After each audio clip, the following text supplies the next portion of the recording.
जर तुम्ही महाराष्ट्रात रिक्षा किंवा टॅक्सीने प्रवास करत असाल तर ही बातमी तुमच्यासाठी महत्वाची आहे.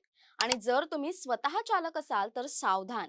कारण आता मराठी येत नसेल तर तुमचा परवाना थेट रद्द होऊ शकतो. काय आहे हा नवीन नियम पाहूया सविस्तर.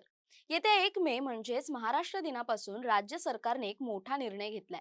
परिवहन मंत्री प्रताप सरनाईक यांनी स्पष्ट केलंय की आता परवानाधारक रिक्षा आणि टॅक्सी चालकांना मराठी भाषा येणं अनिवार्य असेल.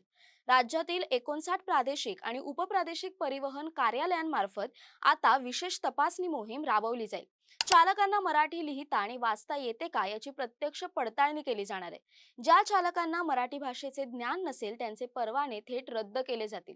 मंत्री महोदयांनी स्पष्ट केलंय की मोटार परिवहन विभागाच्या नियमावलीत हा नियम आधीपासूनच होता. मात्र मुंबई, छत्रपती संभाजीनगर आणि नागपूर सारख्या शहरांमध्ये अनेक चालक मराठीत बोलण्यास टाळाटाळ करतात किंवा त्यांना मराठी समजत नाही अशा तक्रारी वाढल्या होत्या.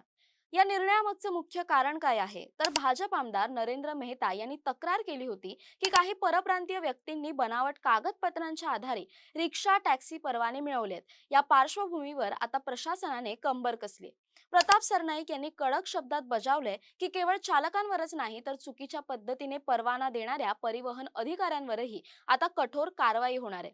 ज्या राज्यात आपण व्यवसाय करतो तिथल्या भाषेचा आदर करणं हे प्रत्येकाचं कर्तव्य आहे, असं मत त्यांनी व्यक्त केलंय. तर 1 मे पासून सुरू होणाऱ्या या मोहिमेमुळे आता रस्त्यांवरचं चित्र बदलणार का? तुम्हाला काय वाटतं? तुमची मतं कमेंट करून नक्की कळवा.